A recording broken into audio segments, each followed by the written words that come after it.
All right, hello everyone, and welcome to the AI Research Roundup. I'm your host, Alex, and today we're diving into some fascinating AI research. We'll be looking at a paper titled OctGPT Octree-based multiscale autoregressive models for 3D shape generation, which was published on April 14th, 2025. So the core idea here is that while autoregressive models are great in many areas, they've lagged behind diffusion models for 3D shapes. This paper introduces OctGPT, a new approach using octrees that significantly boosts performance and efficiency, making these models competitive even with state-of-the-art diffusion methods. Okay, so what's really great is that the researchers also made their code publicly available. This image actually shows their GitHub repository. You can see it's got all the Python code, clear instructions for getting set up using conda and pip, and they even provide pre-trained models. So you can jump right into generating shapes, including doing text to 3D, or you could even train the model yourself using their scripts on datasets like ShapeNet or Objaverse. It's always good to see the implementation shared like this. Okay. And speaking of results, this figure really showcases what OctGPT can do. You can see a whole bunch of different 3D shapes it generated. We've got things like Pokemon characters, chandeliers, dragons, airplanes, cars, furniture, and even entire scenes. It demonstrates that the model can generate really diverse and high-quality shapes across different scenarios, like unconditional generation, or based on text prompts, images, and it even handles large-scale scene synthesis. Pretty impressive stuff.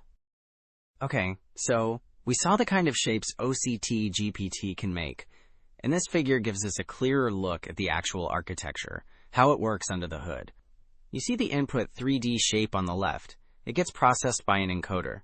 What's key here is that it's turned into this multiscale serialized Octree representation.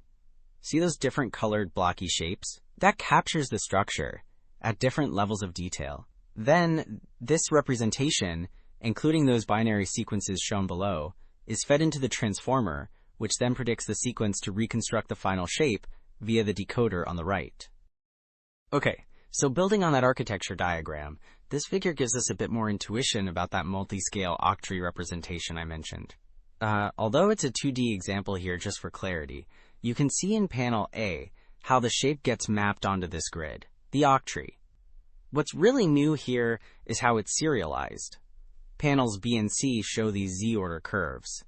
That's the specific path used to turn the Octree data at different depths into that single sequence for the transformer we saw earlier. Okay, so we saw the overall flow before, how the input shape goes through an encoder and decoder. This figure zooms right in on that process, specifically showing the architecture of the Octree-based VQVAE. The paper summary mentioned this VQVAE is used for encoding fine details and the final decoding. So here, you can see the encoder on the left uses these Octree res blocks and downsampling. Then there's this key binary quantize step, turning features into those binary tokens we talked about. And the decoder on the right uses graph blocks, like graph res blocks and upsampling, to predict the final shape as an SDF, or sign distance field. Okay, so we've seen the VQVAE and how it handles encoding and decoding. Now this figure dives a bit deeper into the transformer part of OctGPT, specifically how it manages those multiscale sequences efficiently. Panel A illustrates a depth-wise teacher forcing mask. This relates to how the model actually predicts the sequence. It allows predicting multiple tokens at different scales, represented by those colors, in parallel, which really speeds up generation. Then, panels B and C show the Octree-based window attention and shifted window attention. Since the serialized Octree sequence can be very long, these attention mechanisms help the model focus computations locally within windows for efficiency, while the shifted windows ensure information can still be shared across different parts of the shape representation. Okay, so we've seen the architecture and how it's made efficient. Now, Let's look at the proof, the numbers. This table shows quantitative results using FID scores, which basically measure how good the generated shapes are. Lower scores are better. You can see OctGPT compared to lots of other methods, including other autoregressive models which are in the shaded rows, and also diffusion models. The key takeaway is that OctGPT significantly beats the previous best autoregressive model, 3DILG. See those green numbers showing the big improvement?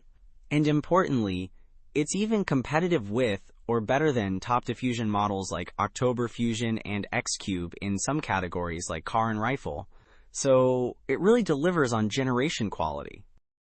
So we saw the numbers showing OctGPT beating other autoregressive models, and this figure gives us a visual comparison, specifically for generating chairs. On the top row, you can see the actual chairs generated by different methods: AutoSDF, 3DILG, MeshGPT, and OctGPT on the right. And below each chair is the token representation it used. Notice how OctGPT uses way more tokens, almost 50,000, compared to the others. This much more detailed representation, those voxel-like tokens, likely contributes to the higher quality results we saw in the previous table. Alright, so seeing those visual results and the dense token representations really highlights what OctGPT achieves. It's pushing the boundaries for autoregressive models in 3D, achieving really high fidelity generation, sometimes even beating diffusion models thanks to that multiscale approach. This kind of progress in efficiently generating complex 3D shapes is super important for fields like virtual reality and robotics. Well, that's all the time we have for today. Thanks for tuning in to the AI Research Roundup. I'm your host, Alex.